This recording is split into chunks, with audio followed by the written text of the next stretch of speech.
Ben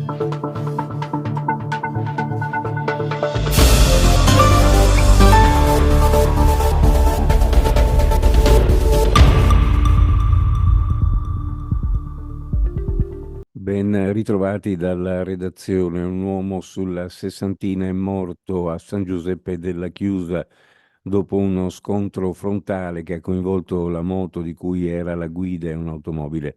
Il motociclista è deceduto sul colpo dopo aver perso il controllo del mezzo. Singolare la dinamica dell'incidente nel quale è stato coinvolto un passante colpito dal motociclista sbalzato dal mezzo a due ruote. Secondo le prime ricostruzioni, la vittima procedeva in sella alla propria motocicletta percorrendo la strada in salita ad alta velocità diretto dalla frazione di San Dolligo verso Cattinara. A San Giuseppe della Chiusa è venuto l'urto con l'angolo sinistro della macchina che procedeva in senso contrario. Non è chiaro al momento quale dei due mezzi abbia invaso la corsia provocando l'urto. Dopo aver perso il controllo del mezzo, il sessantenne è stato sbalzato dalla moto con violenza tale da compiere un volo di oltre 20 metri. L'uomo ha sbattuto con grande violenza contro il guardrail, subendo l'amputazione di una gamba. Poi la traiettoria è continuata fino a che il corpo, già esanime, ha colpito un uomo che stava risalendo in auto dopo aver concluso una sessione di jogging serale. Il passante ha subito un urto alle gambe ed è stato portato all'ospedale di Cattinara in codice verde. Illeso invece il conducente della vettura coinvolta nel frontale. Un agente del reparto mobile di Padova ha ferito un paio d'ore ad alta tensione, sedate solamente dall'arrivo degli agenti in tenuta antisommossa e con l'aiuto dei lacrimogeni. Nessun contuso invece tra i trattenuti né fra gli operatori dell'ente gestore Patavino e Chene. Sono le istantanee di una nuova ennesima rivolta al CPR di Gradisca di Sonzo, che ha visto fronteggiarsi una trentina di ospiti in attesa di espulsione o rimpatrio ed una ventina di poliziotti.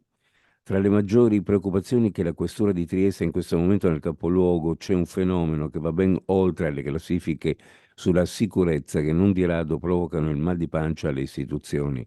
A mandare un messaggio forte e chiaro sulla gestione dei minori stranieri non accompagnati è stato il questore Pietro Ostuni, intervenuto in occasione del 172esimo anniversario della fondazione della Polizia di Stato.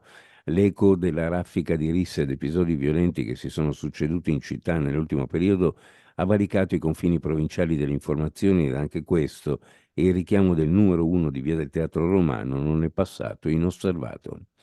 Una festa di fine Ramadan più partecipata rispetto all'anno scorso, con oltre 2000 persone nel campo di San Luigi a Trieste, una giornata che sancisce la fine del digiuno in occasione di convivialità per tutta la comunità musulmana, con la preghiera che ha riunito tutti i partecipanti disposti in ginocchio sul pianto del campo da calcio, presenti autorità cittadine, rappresentanti delle forze dell'ordine e delle altre comunità religiose, tra cui il rabbino capo di Trieste Eliyahu Alexander Meloni, intervenuto a margine sul rapporto tra comunità religiose a Trieste. Presente anche il presidente del Consiglio Comunale Francesco Panteca, che ha portato i saluti del sindaco di Piazza e impegnato alla cerimonia per il 172esimo anniversario della Polizia.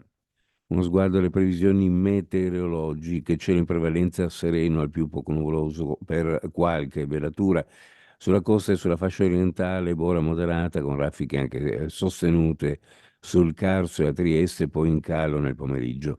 Temperature al di sopra della media del periodo, zero termico che in serata tornerà a 3500 metri circa. Temperature in pianura minime fra 11 e 14, le massime fra 23 e 26 gradi, sulla costa fra 14 e 16 le minime, le massime fra 22 e 25 gradi centigradi. Previsioni a cura di ARPA e FVG.